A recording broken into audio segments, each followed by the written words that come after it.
말씀, 창세기 39장에 있는 말씀을 펴시겠습니다.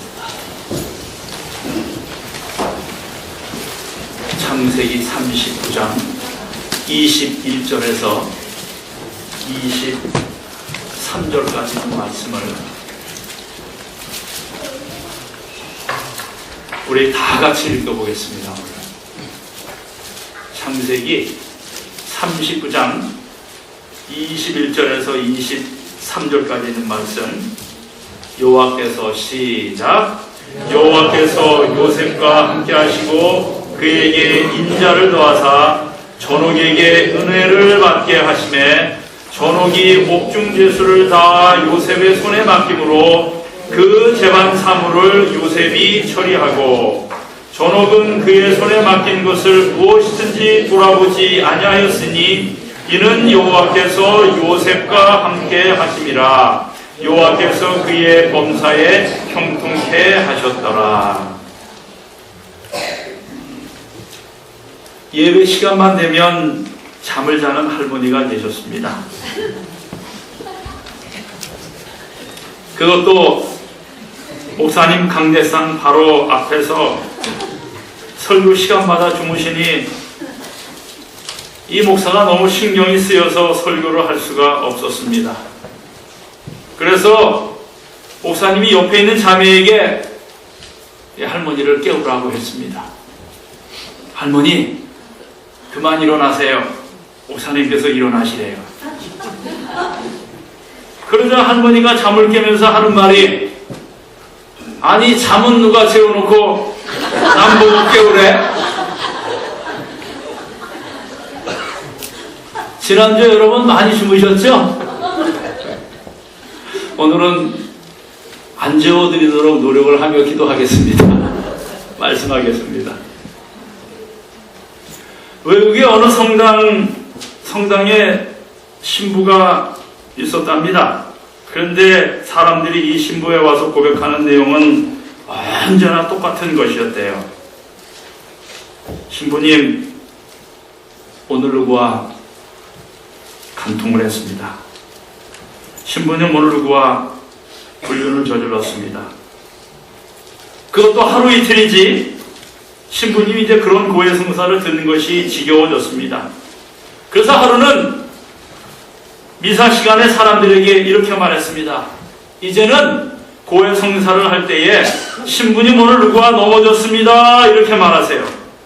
그래서 세월이 흘러서 그 신부는 다른 성당으로 가고 새로운 신부가 오게 되었습니다. 그런데 새로운 신부가 고해성사를 들어보니 다들 넘어졌다는 소리뿐이에요.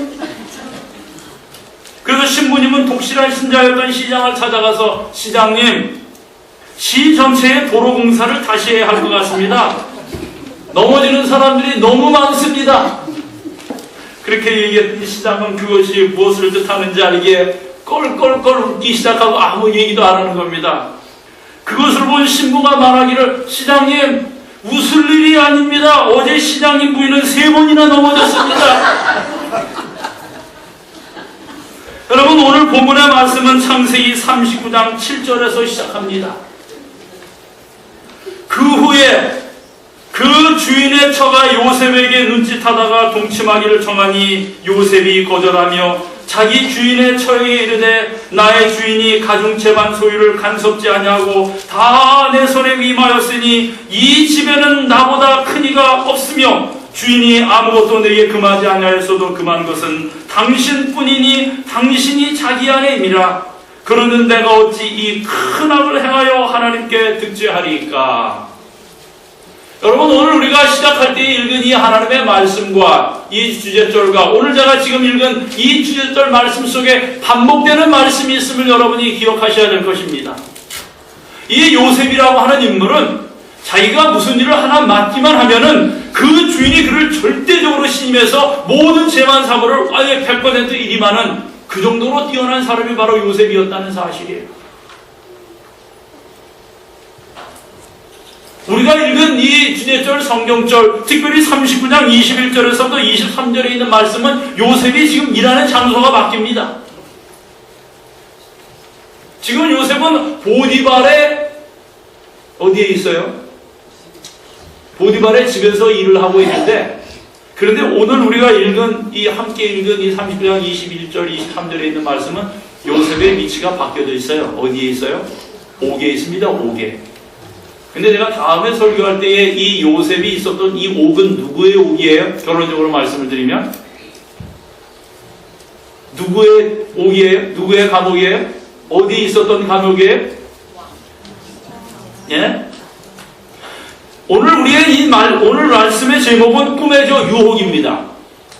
여러분, 이 요셉이 이제 유혹을 뿌리치는 것 때문에 옥에 갇히게 되는데, 보디발 이 바로의 시위대장 집에서 일을 열심히 하던 이 요셉이 유혹을 받고는 그 유혹을 뿌리치자 이제 결국은 그 뿌리친 유혹 때문에 결국 이 요셉이 누명을 쓰고는 이 감옥에 갇히게 되는데, 여러분이 이제 40장을 쭉 읽어보시면 알지만은 이 감옥이 누구 감옥인지 압니까? 바로의 감옥이 아니고 시위대장 집들에 있는 그 감옥입니다.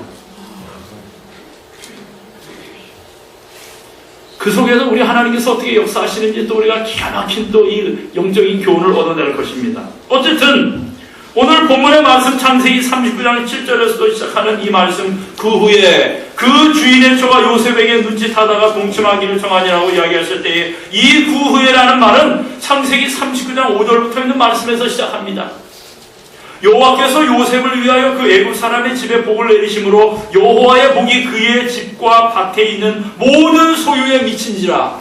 주인이 그 소유를 다 요셉의 손에 위임하고 자기 식료 외에는 간섭하지 아니하던 때에, 여기에서 이야기가 끝나면 좋겠는데 요셉이 이제 좀 편하다고 생각하고 성공했다고 생각할 수 있는 때에 어떤 일이 벌어집니까?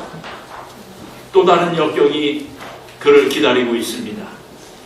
유혹이 그를 기다리고 있다는 사실입니다.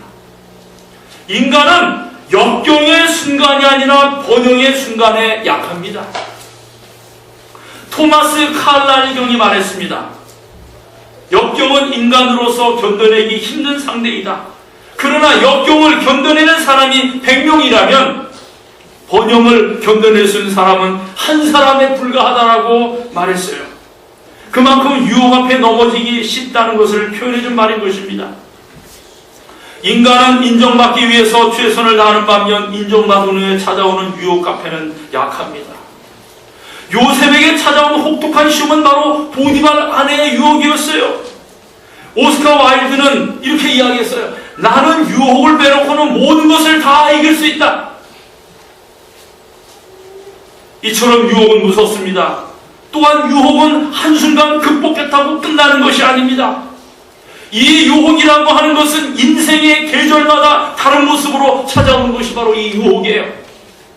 예수님이 재림하실 때까지 우리는 이 유혹에 노출되지 아니하는 사람은 한 사람도 없음을 아셔야 될 것입니다. 보통 20대와 30대의 젊은 날에 찾아오는 유혹은 성적인 유혹입니다. 40대에 찾아오는 유혹은 명예라고 하는 유혹입니다. 성취를 통해서 명예를 얻고 싶어하는 유혹입니다. 50대 이후에 찾아오는 유혹은 물질의 유혹입니다. 인생의 마지막을 안전하게 보내고 싶은 욕구 때문에 이런 유혹에 부딪히게 되는 것입니다. 그런데 교묘하게 이 명예와 이 물질의 유혹은 함께 오는 것이 일반적이에요.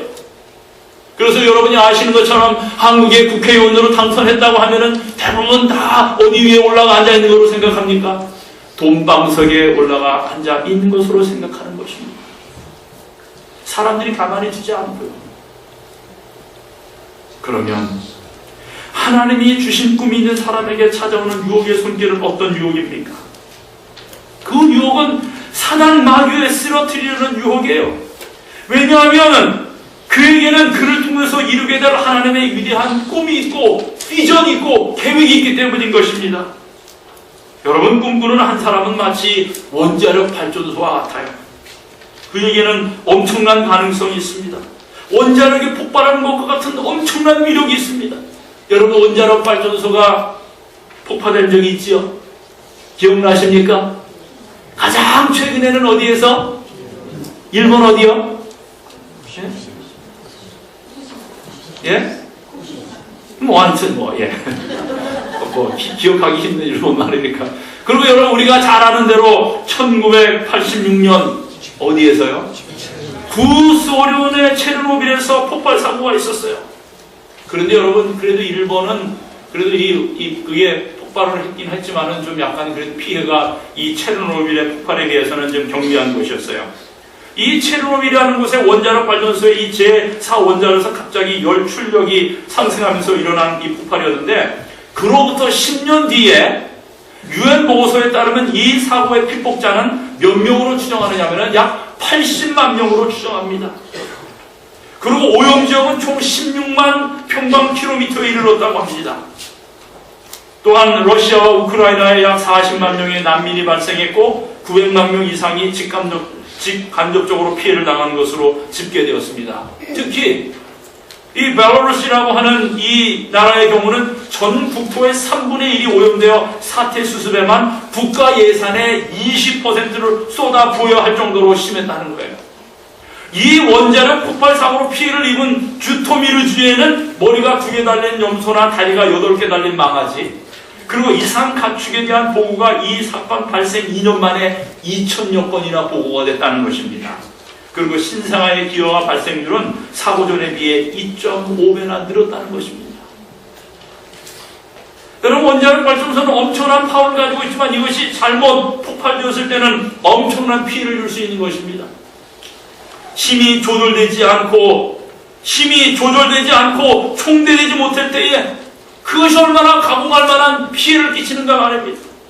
이것이 조절되고 통제될 때에 그것은 생산적으로 나타나지만 통제되지 않고 방치되거나 폭발해버릴 때에 무서운 결과를 가져오는 것처럼, 하나님께서 우리에게 주신 그 꿈을 이루기 위해서는 이것이 잘 통제되고 잘 갖추어져야 된다는 말씀이에요. 이 사건에서 배울 수 있는 중요한 메시지는 훌륭한 꿈을 가진 사람은 원자력 발전소와 같다는 것입니다. 그렇기 때문에 집요하게 공격하는 유혹을 잘 이길 수 있는 저력을 키워야 하는 것입니다. 우리가 인생에서 참으로 승리하기 위해서는 유혹을 정복하는 비결을 배워야 합니다. 여러분, 유혹을 정복하는 길은 2가지 있습니다. 첫째는 싸우고 정복해야 될 것이 있고 피해야 할 것이 있다고 하는 것입니다. 여러분, 요셉에게 찾아온 유혹은 싸우거나 정복해야 할 유혹이 아니라 피해야 할 유혹이었던 것이었습니다. 요셉에게 찾아온 유혹은 쉽게 극복할 수 있는 것이 아니었습니다. 여러분, 보디발의 아내가 요셉에게 눈짓을 해봤어요. 요셉 하니?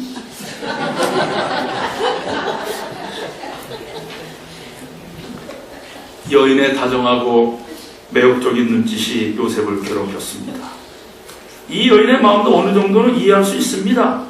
요셉이 성경에 의하면 너무나도 저처럼, 아닙니다. 뭐 했다고 그러기 때문에? 잘생겼다고 그랬어요. 잘생겼다고. 너무 잘생긴 남자를 보면 여인들이시여 어떻습니까? 어떠세요? 대답 안 하시네?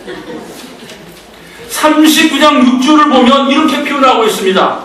주인이 그 소유를 다 요셉의 손에 위임하고 자기 생녀 외에는 간섭하지 아니하였더라. 요셉은 어떻다고요?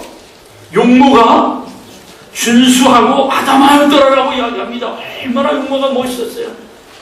요셉은 민홍노예로 팔려왔지만 유능했습니다. 보디발의 신임을 받을 만큼 탁월했습니다. 거기다가 보통 사람과는 다른 거룩함이 있었습니다. 그것이 이 여인의 마음을 설레게 했습니다.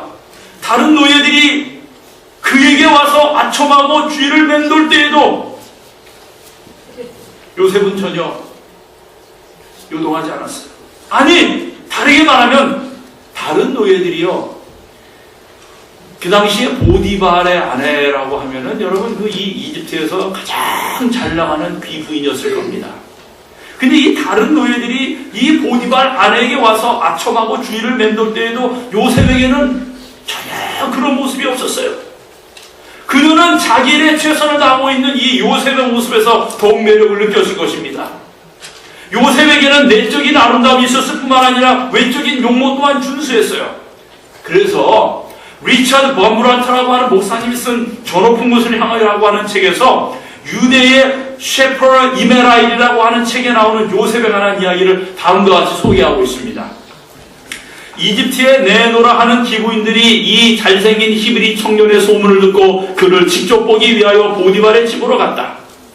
보디발 부인은 손님들에게 각각 사과 한 개와 사과를 깎을 칼을 한 자루씩 주었다.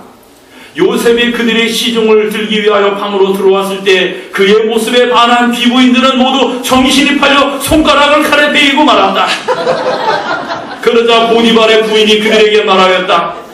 당신들은 그를 한순간만 보아도 매혹당하지 않으셨습니까? 이제 당신들은 그를 매일같이 보는 내가 어째서 이토록 정열로 불타오르고 있는지 이해하실 수 있을 것입니다. 여러분, 우리가 이 요셉의 유혹을 너무 쉽게 생각하기 때문에 여러분 별거 아니지만은 이 리처드 범브란트라고 하는 이 목사님은 그 당시에 이집트의 기부인들의 실상을 너무나도 알기 때문에 이렇게 표현했던 거예요. 이렇게 잘생기고 매혹적인 요셉, 애굽의 기부인들이 모두 정신이 팔려 손가락을 칼에 베일 만큼 준수한 요셉에게 찾아온 이 유혹은 결코 쉬운 것이 아니었습니다. 여러분, 이 여인이 한 번만 유혹을 한 것이 아닙니다. 한번 10절을 보시기 바랍니다. 여인이 얼마 동안에? 날마다 요셉에게 청하였으나 요셉이 듣지 아니하여 동침하지 아니할 뿐더러 더러 함께 있지도 아니하더라. 요셉하니 이게 하루만이 아니라니까요. 11절 12절을 보시기 바랍니다. 그럴 때 요셉이 시무하러 그 집에 들어갔더니 그 집 사람은 하나도 거기 없었더라. 어휴, 큰일 났어요. 그 여인이 그 옷을 잡고 가로되 나와 뭐뭇하자. 요셉이 자기 옷을 그 손에 버리고 도망하여 나가매. 가장 무서운 유혹의 날은 그 집에 아무도 없을 때 찾아왔습니다. 그날 보디발의 아내는 소극적이 아니라 적극적으로 요셉을 붙잡았어요. 그 격렬한 유혹을 어떻게 이길 수가 있었을까요? 이런 유혹을 극복하는 것이 요셉에게 쉬웠을 것이라고 생각하지 마시기 바랍니다. 요셉은 지금 젊고 성욕이 왕성한 나이입니다. 인간이 가진 욕망 가운데 성적 욕망이 가장 강한 때가 언제예요? 요셉과 같은 젊은 때입니다. 더군다나 지금은 아무도 보는 사람이 없다는 것입니다. 그리고 이것은 자기의 지속적인 출세와 밀접한 관계가 있었던 것입니다. 이 여인에게 잘못 보이면 앞으로의 진로가 어떻게 될지 예측할 수 없는 일입니다. 이 여인의 부탁을 거절할 경우에는 그의 미래가 아득할 수도 있습니다.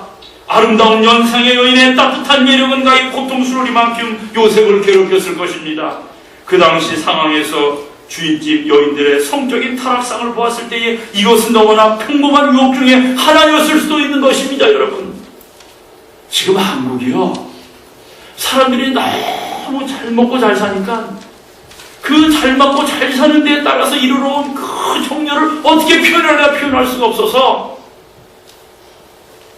보이프렌드를 두고 있지 아니하는 귀부인이 없고 걸프렌드를 두고 있지 아니하는 남자들이 없다고 할 정도가 바로 오늘 우리가 살고 있는 우리의 조국 대한민국의 현실인 것입니다. 그런데 무엇이 요셉으로 하여금 이런 유혹을 이기게 만들었습니까?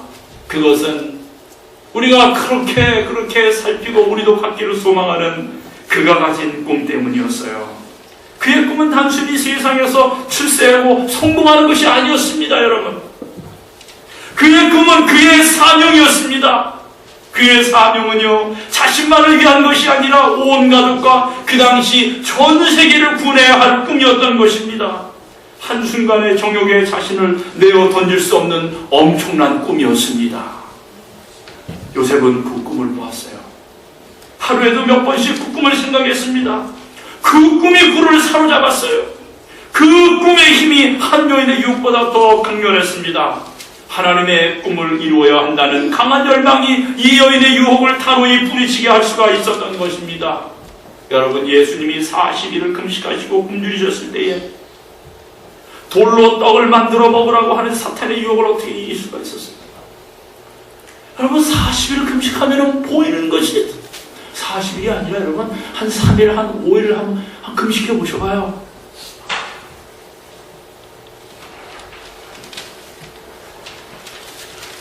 너무나도 사이가 안 좋은 한 부부가, 특별히 남편이 큰 마음을 먹고 금식을 시작했습니다. 여인 얼굴도, 자기 아내는 얼굴도 보기 싫어 정도로 이 사이가 안 좋고, 그리고 이 자기 부인이 이렇게 얼굴에 살이 통통하게 찌는 것이 너무 싫어가지고는 에휴 꼴 보기 싫다고 그냥 왜 이렇게 먹어가지고 살만 찌느냐고.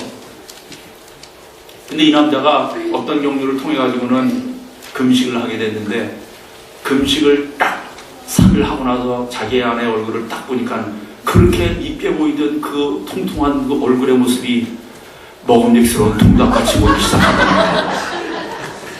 그러면서 그 생각을 딱 하면서 자기 아내에 대한 깊은 연민의 마음이 들기 시작한다는 거예요. 여러분, 사람이 금식하면요 자기 자신이 낮아지는 경험을 하게 됩니다. 5일 금식하면요 하나님 나 주여 주십시오라고 하는 것이, 인간이 이렇게 연약하고 이렇게 형편없는 존재구나, 내가 이렇게 연약하고 형편없는 존재라고 하는 것을 느끼기 시작한다는 겁니다.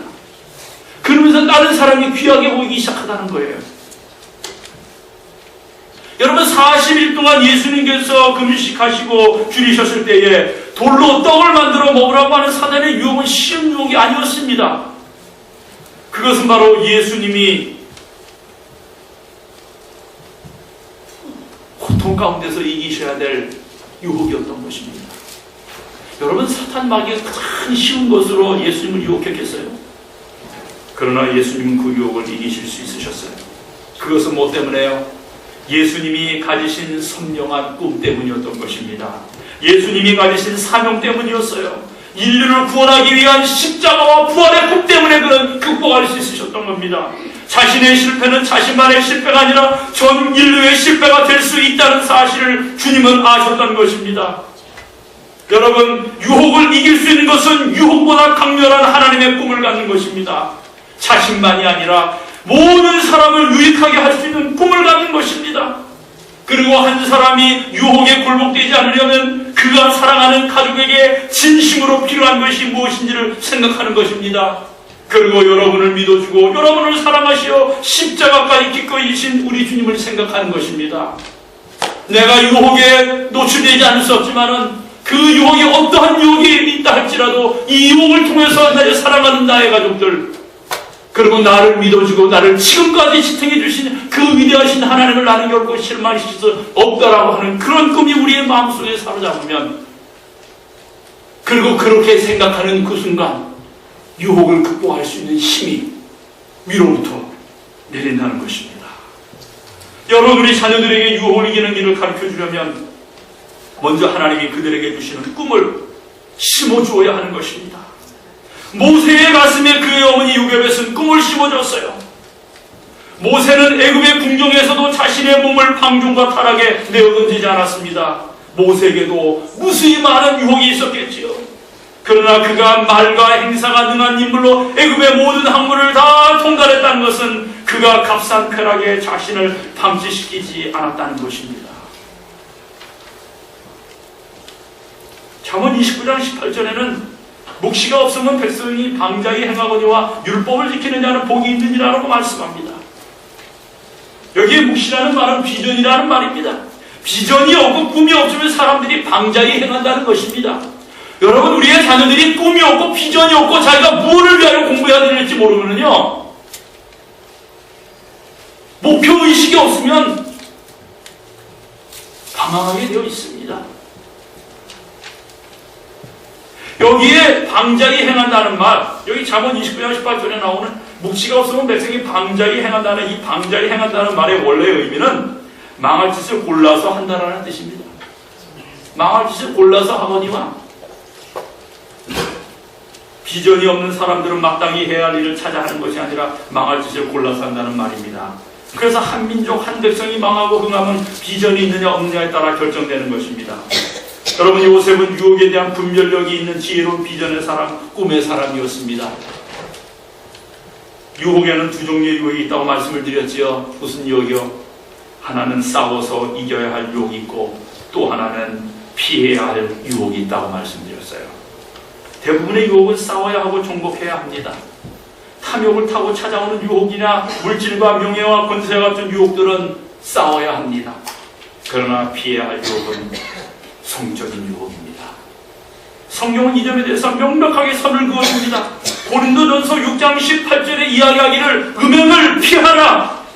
사람이 범하는 죄마다 몸 밖에 있거니와 음행하는 자는 자기 몸에게 죄를 범하느니라고 이야기합니다. 그 이유를 고린도전서 6장 19절에서는 너희 몸은 너희가 하나님께로부터 받은 바 너희 가운데 계신 성령의 전인 줄 알지 못하느냐. 너희는 너희의 것이 아니라 말합니다.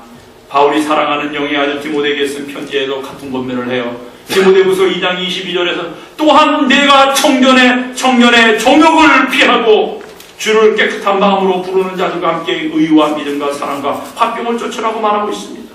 청년의 정욕을 쌓으라고 권면하는 것이 아니라 청년의 정욕을 피하라고 권면하고 있어요.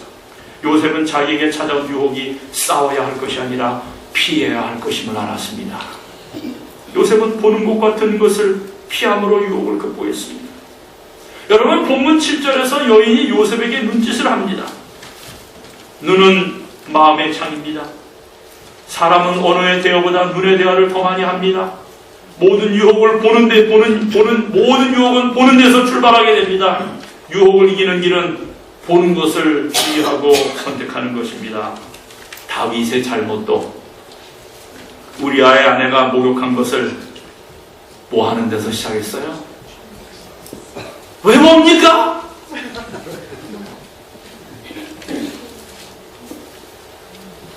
그런데 요셉은 보디발의 아내의 눈빛을 피할 줄 아는 지혜가 있었습니다. 요셉은 그 여인의 눈길 대신에 하나님의 눈길을 의식했고 자신의 눈을 하나님의 눈에 고정시켰습니다. 구절을 보시기 바랍니다. 39장. 이 집에는 나보다 큰 이가 없으며 주인이 아무것도 내게 금하지 아니하였어도 금한 것은 당신뿐이니 당신은 자기 아내이라. 그러니 내가 어찌 큰 악을 행하여 하나님께 득죄하리이까. 요셉은 하나님의 임재 가운데 산 사람입니다. 하나님 앞에 살고 있다는 거룩한 영적 훈련을 쌓았던 사람입니다.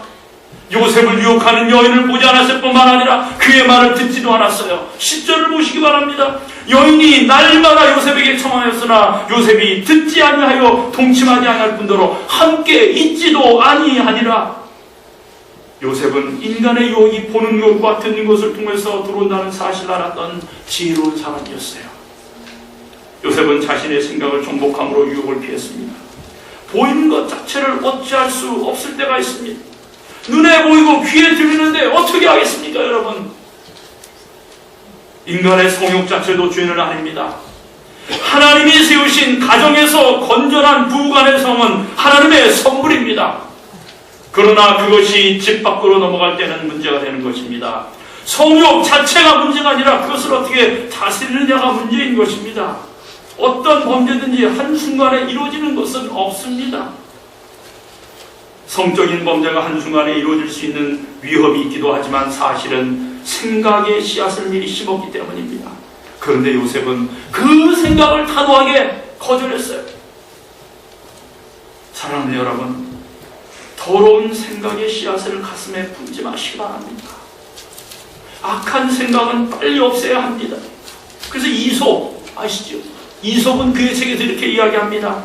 악의 씨앗을 없애지 않으면 그것은 당신이 파멸에 이를 때까지 자랄 것이다 라고 이야기했어요. 우리의 생각을 검열해서 잘못된 씨앗들을 뽑아내지 않으면 우리를 공격하게 될 것입니다. 생각은 스스로 연출하고 그 연출한 것을 행동으로 옮기고자 하는 무서운 힘이 있다는 것을 기억하시기 바랍니다. 요셉은 성적인 생각을 피하고 하나님이 주신 꿈을 생각했어요. 하나님을 생각했습니다. 12절은 그 여인이 옷을 잡고 어느 데 나와 동침하자 요셉이 자기의 옷을 그 손에 버리고 도망하여 나가매. 여러분, 요셉은 두 번째 옷을 잃어버렸네요. 첫 번째 옷이 벗겨지고 찢겨졌을 때는 언제예요? 채색 옷이었죠. 근데 지금 여기에 그의 주인이 보디발이 입혀줬던 그 외투 또한 벗겨지는 것을 보시기 바랍니다. 여러분, 여기 보면은 요셉은 이 여인과 함께 있는 것도 거부했다고 했어요. 자기 옷을 버리고 도망했습니다. 성적인 유혹은 싸워서는 이길 수가 없습니다. 너무나 강렬하기 때문에 피해야 합니다. 도망가야 합니다. 그 때문에 기도를 부탁하지 마시기 바랍니다. 성적인 유혹 앞에 있다면 기도로도 안 됩니다. 주님이 기도문에서 가르쳐주신 것처럼 우리가 유혹에 들기 전에 기도해야 합니다. 그러나 일단 성적인 유혹을 받고 있다면 기도하지 마시기 바랍니다. 기도보다는 도망가는 것이 훨씬 나습니다. 철저하게 피해야 합니다. 다윗이 밧세바의 유혹을 받고 그와 동침하는 날에 기도했겠습니까? 안 했겠습니까? 고든 맥다날드라는 목사는 다윗이 분명히 기도했을 것이라고 했습니다. 기도하고 전도하고 기도를 읽으면서도 이런 유혹에 빠질 수 있다는 사실을 우리는 겸허하게 인정해야 합니다. 유혹의 문제에 관한 한 성자가 따로 없습니다. 오직 한 가지 길만 있어요. 피하는 길입니다. 여러분, 요셉이 단호하게 유혹을 물리칠 수 있었던 것은 그가 평소에 그렇게 살기로 선택하고 결단했기 때문입니다. 9절 말씀을 보시기 바랍니다. 요셉은 하나님의 입장에서 죄를 보았어요. 내가 어찌 큰 악을 행하여 하나님께 득죄하리까? 하나님의 면전 앞에 산 듯한 그런 삶을 요셉이 살았다는 것입니다. 그리고 요셉은 그의 주인에게 의리가 있는 사람이었어요. 주인의 은혜를 잊지 않았습니다. 요셉은 하나님께 의리가 있는 사람이었어요. 하나님의 은혜를 잊지 않았습니다. 요셉은 그의 범죄가 하나님 앞에 큰 악임을 알았어요. 그러나 그의 주인에게도 그는 의리를 지켰던 사람이에요. 여러분, 헌신된 사람은 사람을 두려워하기보다는 하나님을 두려워합니다. 요셉은 보디발의 아내를 두려워하지 않았어요. 다니엘과 세 친구도 왕들과 그 나라 방백들의 모함을 두려워하지 않았습니다. 다만 하나님을 경외했습니다. 그 결과는 승리와 축복이었습니다. 잠언 29장 25절은 말씀하기를 사람을 두려워하면 올무에 걸리게 되거니와 여호와를 의지하는 자는 안전하리라고 말씀했어요. 요셉은 보디발의 아내의 손에 빠지는 것보다 하나님의 손에 빠지는 것이 더욱 좋은 것임을 알았어요. 얼마나 이 보디발의 아내가 참 나쁜 여자인지 13절에서 또 20절을 한번 보시기 바랍니다. 그가 요셉이 그 옷을 자기 손에 버려두고 도망하여 나감을 보고 집사람들을 불러 그들에게 이르되 보라, 주인이 히브리 사람을 우리에게 데려다가 우리를 희롱하게 하도다. 그가 나를 겁광포자 내게로 들어오기로 내가 크게 소리질렀더니 그가 나의 소리질러 부름을 듣고 그 옷을 내게 버려두고 도망하여 나갔느니라 하고 그 옷을 곁에 두고 자기 주인이 집으로 돌아오기를 기다려 이 말로 그에게 고하여 이르되 당신이 우리에게 데려온 히브리 종이 나를 희롱포자 내게로 들어왔기로 내가 소리질러 불렀더니 그가 그 옷을 내게 버려두고 도망하여 나갔습니다. 주인이 그 아내가 자기에게 고하기를 당신의 종이 내게 같이 행하였다 하는 말을 듣고 심히 노한지라. 이에 요셉의 주인이 그를 잡아 옥에 넣으니 그 옥은 왕의 제수를 가두는 곳이었더라. 요셉이 옥에 갇혔으나 하면서 왕의 제수를 가두는 곳인데 결국 이게 누구냐면 보디발의 뜰에 있는 감옥입니다. 다음에 말씀을 드리겠지만 말이에요. 자기 아내를 겁광코자 했던 이 죄수를 자기 집 뜰에 있는 감옥 속에다 가두는 이 보디발의 의도가 어디에 있었을까요? 한번 생각 안 해보셨어요, 여러분? 여러분, 성경을 그냥 읽고 지나가지 마시기 바랍니다. 제가 어저께 금요일 저녁에 여러분들에게 말씀을 드리기를 뜻이 하늘에서 이루어진 것 같이 땅에서도 이루어지이다. 그러면 땅에서 이루어져야 될 하늘에서 이루어진 하나님의 뜻이 무엇인지를 우리가 한번 깊이 생각해보자고 하는 말씀을 제가 어저께 말씀을 드렸던 것처럼 우리가 하나님의 말씀을 읽을 때 한번 정말 한번 쭉 살펴보세요. 우리가 이제 비디오를 보는 게 아니기 때문에 이 책을 읽기 때문에 우리가 이 그림을 그려야 합니다. 그래서 우리는 일반적으로 생각하기에 이 요셉이 감옥 속에 갇혔는데 이 왕이 뭐라고 왕의 제수를 가두는 곳이기 때문에 보디발 장군이 그 부하들을 명해가지고는 저 멀리 떨어져 있는 옥에 가둔 것처럼 그렇게 생각하는 경향이 있었잖아요. 그런데 40장을 넘어가 보시면은 술 같은 단어가 빵 같은 발언을 갖다가 다 이 요셉의 손에 이름하게 할 때에 뭐라고요? 시위자, 시위대장 뜰에 있는 감옥이라고 하는 말을 표현한 겁니다. 그러면 왜 이 보디발이 자기 아내를 겁광코자 했던 이 요셉을 자기 뜰에다가 거기다 가둬놨을까? 이 당시에 이 보디발의 위세라고 하면은 겁광코자 했던 요셉을 그냥 단칼에 뭐 할 수도 있었을 거예요? 노예인데 죽이는 것이 큰 문제가 되지 않았던 시대인데 시위대장들의 있는 감옥 속에 가뒀다고 하는 이야기는 아마 모르긴 몰라도 보디발이 그 아내가 어떤 사람이라고 하는 것에 대해서 알고 있었을 것이다. 나중에 이야기 말씀드리죠. 어쨌든 요셉이 유혹을 거절한 결과로 오해를 받고 감옥에 들어가게 됩니다. 요셉은 어려운 길을 선택했어요. 그러나 죄악에 빠지기보다는 하나님께 빠지기를 원했어요. 요셉은 외투 한 벌 잃은 것이 그의 꿈을 잃는 것보다 나은 것임을 알았어요. 요셉은 두 번째 옷을 빼앗겼습니다. 그러나 요셉의 선택은 잘한 것이었어요. 신학자 매튜 헨리는 이야기하기를 이 절에 대해서 선한 양심을 잃는 것보다 좋은 옷 한 벌을 잃는 것이 낫다. 그런데 여호수아를 통해서 이스라엘 백성들이 가나안 땅으로 들어갈 때에 여리고성을 다 무너뜨린 후에 그 모든 그 전리품을 취했는데 그것 때문에 하나님의 백성들이 다 어려움을 당하고 저주를 받게 되는데 뭐 때문에 그랬어요? 여러분 아시는 대로 외투 한 벌, 신할산의 외투 한 벌. 누구가 인마에 파켓한? 누가요? 아간이 그 여리고성에서 남몰래 숨겨뒀던 그 외투 한 벌 때문에 이스라엘 전체가 아이성에서 대패하여 어마어마하게 많은 사람들이 죽임을 당하는 일. 그러나 여러분, 이 요셉은 선한 양심을 잃는 것보다 좋은 옷 한 벌을 잃는 것이 낫다고 하는 말씀처럼 옷을 잘 잃어버렸어요. 그의 순결에 대한 대가는 무엇이었습니까? 투옥이었어요. 투옥. 그는 평소에 유혹이 오기 전부터 그의 삶의 방식을 선택한 사람이었어요.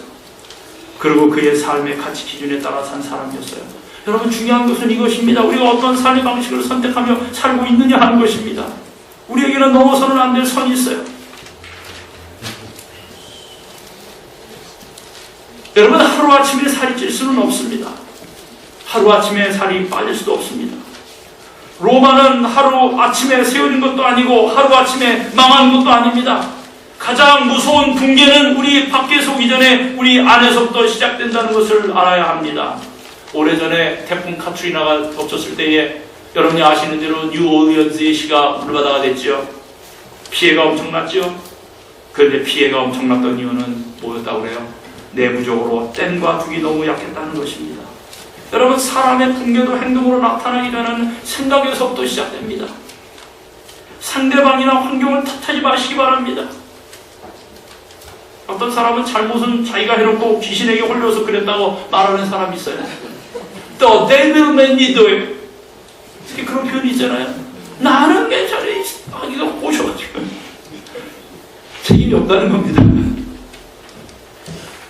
요셉은 어떻게 보디발의 아내 유혹을 이길 수 있었을까요? 가장 소중한 비결은 이제 마지막입니다. 이겁니다.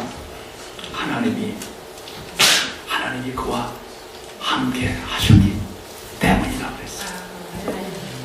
하나님이 함께 할 수 있는 삶을 나는 살고 있습니까, 여러분?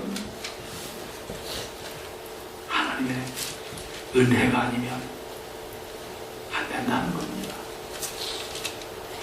지금 우리 주님 예수님께서 하늘 지성소에서 나의 이름을 부르시면서 중보하고 계시잖아요. 그 주님의 중보하시는 은혜와 그 주님의 기도가 아니면 안 된다는 겁니다. 어떤 승리도. 그래서 우리의 시선을 위에 계신 그리스도께, 특별히 지성소에서 우리를 위하여 중보하고 계시는 그리스도께 우리의 시선을 고정하는 것입니다. 그리고 그 중보하시는 그리스도의 중보에 의해서 역사하시는 성령 하나님이 내 마음속에 역사하실 수 있도록 내가 하나님과 함께 하는 것입니다. 방법이 없습니다, 여러분. 하나님이 함께 하신 것, 이 방법밖에 없습니다. 많이 배운 것, 많이 가진 것, 상식, 이게 됩니까, 여러분? 사탄마귀가 어떤 사람인데, 이 사람이 아니죠. 사탄마귀가 어떤 존재인데 말입니다. 6,000년 동안 인간학을 공부하고 가장 흠이 없고 정이 없는 하늘에서 흠을 나름대로 생각하기를 흠을 찾아냈던 존재가 바로 이 사탄 마귀인데, 사탄 마귀가 6,000년 동안 인간학을 공부해서 우리의 정수리에서부터 발끝까지 이렇게 만지잖아요. 가장 약한 부분이 발견된다고 할 것 같으면 그 약한 부분을 집중 공격해서 쓰러뜨리는 것이 그의 전매 특허인 것입니다. 그러니 하나님이 우리와 함께 하시면, 함께하지 아니하시면 우리가 어떻게 그 유혹을 극복할 수가 있겠어요?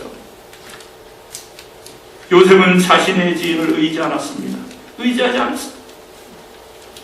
여러분, 41장 38절 바로가 요셉에게 이렇게 말하고 있습니다.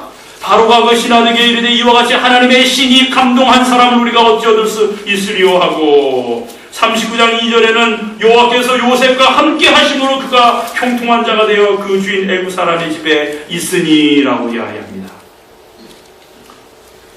그러므로 잠언 3장 5절과 7절의 말씀에서 하나님은 너는 마음을 다하여 여호와를 의뢰하고 내 명철을 의지하지 말라. 너는 범사에 그를 인정하라. 그러면 내 길을 지도하시리라. 스스로 지혜롭게 여기지 말지어다. 여호와를 경외하며 악에서 떠날지어다. 여러분, 결론지어 말씀을 드리면 결론은 그거예요. 하나님이 우리와 함께 하시는 겁니다. 그리고 하나님이 우리와 함께 하실 수 있도록 끝없이 우리의 마음을 주님께 내어드리는 거예요. 그래서 주님께서 우리와 함께 하실 때, 여러분 요셉의 생애를 한번 한번 살펴보셔요. 거기에 우리의 마음에 가장 자주 언급되는 말씀이 여호와께서 요셉과 함께 하심으로 라는 단어예요. 여호와께서 요셉과 함께 하심으로 그가 형통하였더라 라고 하는 말씀입니다. 여러분, 여호와께서 우리와 함께 하시면 두려울 것이 뭐 있겠어요? 두려울 것이 뭐가 있겠어요? 사망의 음침한 골짜기가 두렵겠습니까? 전쟁이 두렵겠습니까? 여호와께서 나와 함께 하시면, 그리고 사실 여호와께서 나와 함께 하시기 위해서 이 땅에 오셨고요. 임마누엘, 하나님이 우리와 함께 계십니다. 임마누엘 이름 아닙니까? 다가오는 한 주에, 아니 다음 주에는 제가 여러분을 못 뵙네요. 여호와 하나님과 함께 하시는 생애를 사십시다. 매일 매 순간 여호와 하나님이 함께 하심으로 아무개는 형통하였더라. 하나님이 함께 하실 수 있는 그 자리에 저와 여러분을 두시도록 하십시다. 죄의 자리는 하나님이 함께 하실 수 없습니다. 그 자리를 피해서 하나님이 함께 하실 때에 감옥이면 어떻습니까? 유치장이면 어떻습니까? 하나님이 함께 하시는 요셉처럼 승리하시는 저와 여러분이 되시길 주님의 이름으로 축원합니다. 이제 우리 집사님들 오셔서 한 주일 한 달 동안